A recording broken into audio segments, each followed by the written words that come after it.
It's just no one's really cared enough to separate it. Yeah, it's just like you don't see much crossover. Like Puppeh doesn't go to Xanadu, there's the crossover is MD in North Virginia, right? And then there's like South Virginia, Southwest Virginia, and RVA kind of all like do their own things. You can see crossover between the top two, crossover between the bottom two sometimes, but you're never seeing like MD going to South Virginia, MD going to RVA. You never seen like RVA will sometimes come up to Xanadu because Xanadu is the main attraction. So we have a lot of events there, so they have to spend so much money and gas is getting up there. Right. So you don't see that often. But you're going to see the PT versus the Bayonetta. Yeah. Now a matchup that most Bayo and PT mains would say PT wins kind of solidly. Yeah, I would say so, especially Charizard and Ivysaur. I mean, Squirtle as well, honestly. Having such strong grab games, that's like Bayo is always moving around with those specials. It's like if you can pin her down and get a really strong punish off a throw, really huge for you. And Bayo's weight being a huge thing, especially we talked about with Sephiroth. She's pretty tall. Yeah. And not the heaviest either, like you said. And a great thing that PT has is options to hit at the ledge. And since you honestly cannot try to two-frame, normally, with most physical attacks, you cannot try to two-frame Bayo's up. That move will just hit above ledge. Yeah. It's almost impossible to edge guard directly from the ledge. And then she'll hit you for 40, like we just saw. But then you have Ivy Dare that exists. You'd be able to use that. Just that monstrosity of a move. So you hit below the ledge before they're even able to hit you. Or Charizard's F-tilt, to just kind of flick slightly. Oh, close one. And calling out these two teams in doubles, and going to be able to grab the ledge, and in the Witch time though. But yeah, in the fourth throw, that was questionable DI. I think they used to call that West Coast DI. a little bit of H-box DI. I think the new kids are saying these days. But yeah, we're even back on 2 stocks. I noticed we're on Battlefield the first game. I imagine both characters. Both these characters benefit from Battlefield. Of course, Bayonetta gets the ability to extend her combos off those platforms, and it can be awkward to approach Bayo with those platforms there.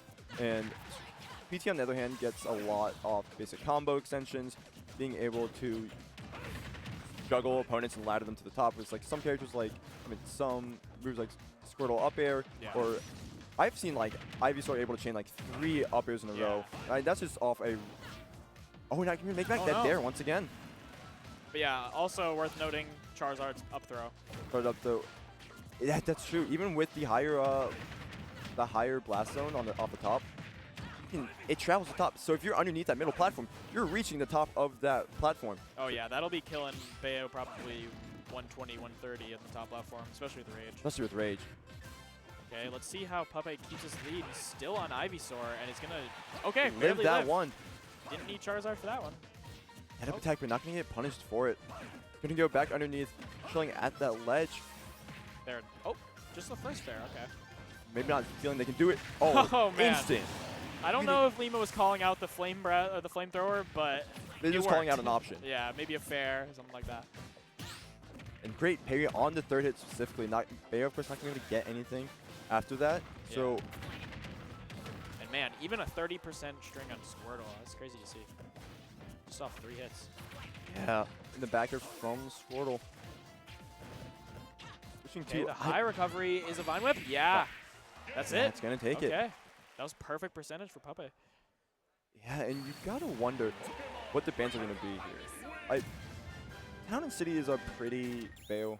Bayo likes that stage, just the amount of freedom she gets to move around. The side blast zones are really close towards the stage. Right.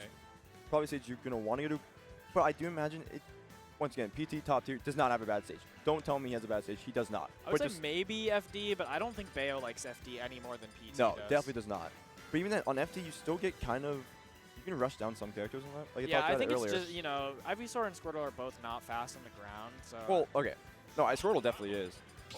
No, Squirtle's slower than Charizard on the ground. Yeah, I mean, yeah, but Charizard's relatively fast. Charizard's really fast. But Squirtle is probably middle of the pack in terms of run speed. I mean, a small character like that, I think you'd expect to run a little faster. Yeah, we're going to go to small battlefield, which does make sense. You do get those platforms which allow you to extend some combos and catch really bad approaches. And there's smaller ceilings, allow you to get those kills off the top a bit earlier.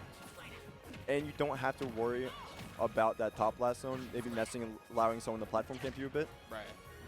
Yeah, no worries about Ivysaur up air off the top, at least top platform, I should say. Definitely still a concern to kill off the top. Yeah. Switch to Ivysaur, gonna be able to Rage Leaf a bit, trying to call out something, gonna get punished for it with a Nair off the ledge. And man, Lima is so sneaky with the way they come back on stage. Just makes it ambiguous whether they're going to come above the ledge or just go to ledge, and then they come up with the afterburner kick at the perfect time. Okay, let's see it. Trying to fish any cross, and the invincible switch from PT. Yeah, and the fly armor. I don't know if it has armor on the ground. I mean, on the air. I'm pretty sure. Yeah, it does. Definitely has armor in the air. And that fourth though is gonna take it.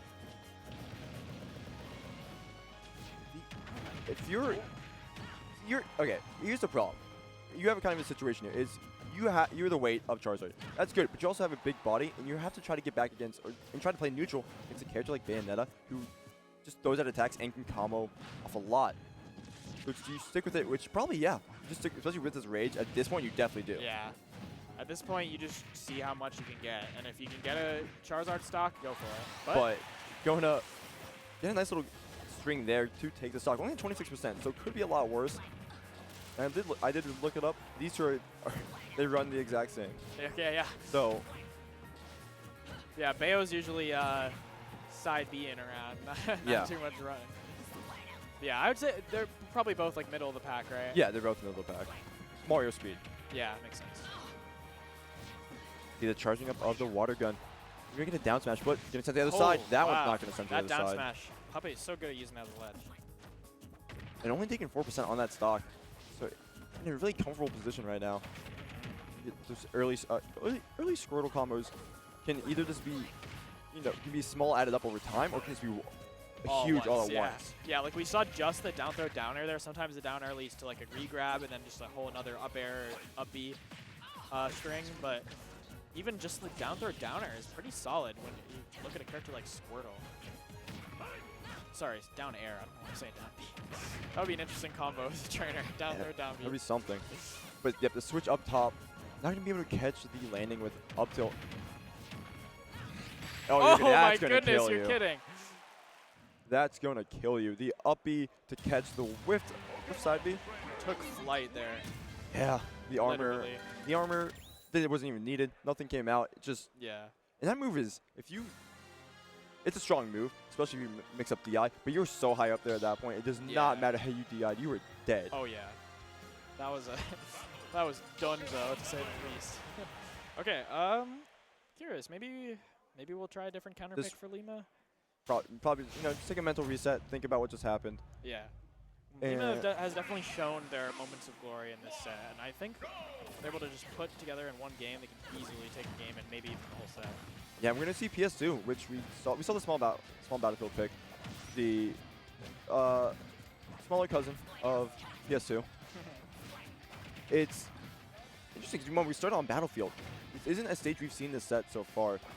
I do think the extra space could definitely help Lima out quite a bit. Oh, right, that's true. We haven't seen Stadium so far. We've seen how easy it was for Puppeh to overwhelm Lima, especially with those like Ivysaur back airs. And where do you go in that situation? In the open space should maybe help. Going to be able to get the fares, but not getting anything off it. Witch twist. Okay, couldn't quite get anything after, and you're loses dead. the stock for it. You hate to see that. Didn't even live it. You straight died from it. But being able to still have damage on the board, which is huge. And I do like these early recoveries from Puppeh. It's going high because we've seen Lima's attempts to edge guard low. Okay, and Lima. Oh my gosh! If that down air had sweet spotted, that was over for Bayo's stock. Gonna get a back up against fast within through it. Okay. Fair? Oh, not gonna finish it off, and it's gonna let Puppeh get the switch to Squirtle off. And it could actually just be a bit harder to actually kill Squirtle in this position. Lighter character, 100% lighter character, but he's so small. Right, because Bayo confirms, like we just saw, the up tilt into back air, and then, or maybe a witch twist into something, but with Squirtle, he'd be just getting sent so far from every hit. There. Oh, yeah. And yeah, just made a push. Didn't even need the third one. Just gonna push him push Charizard back to his first 2. And even stock count, you're still in this one. We've talked about Bayo's combos, how fast it is to rack up damage. You're going to get 24% there and going to catch the landing though. Racking it up, got Ivysaur all the way to 62%. Evens it up.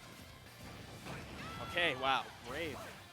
It's surprisingly hard to try to actually punish a lot of Bayo's whiffed moves. Yeah, the Witch Twist, just like Puppeh just punished, is crazy because Bayo Witch Twists, and by the time your shield is free from the Witch Twist, you only have just a split second to punish. And it does help that Ivysaur's up there. Once again, also a monstrosity of a move. Yeah, enormous move. Okay, yeah, that was Up great. throw. That side B from ledge is really strong from Bayo, and it's an option that demands you fully expect it. And Puppeh was more than ready for it, and had the patience to wait for the extra option afterwards and punish. Back air attempt is going to come out. 133% right now. Edgeguard not going to get anything. Down air attempt. Yeah, and Puppeh is just getting as much extra crit damage as he can before he loses his stock. And he may even just take the stock with Charizard. We all know how hard he hits. Yeah, especially with how much Bayo struggles to kill. Yeah, and that flamethrower, wow, that was perfect spacing. Yeah. Really well done. And that's going to be a pretty swift 3-0. Yeah, I did not expect to see that. I believe these two were granted the last to roll with it, too. Yeah, I think And that's right. They teamed in doubles, I know. So Yeah.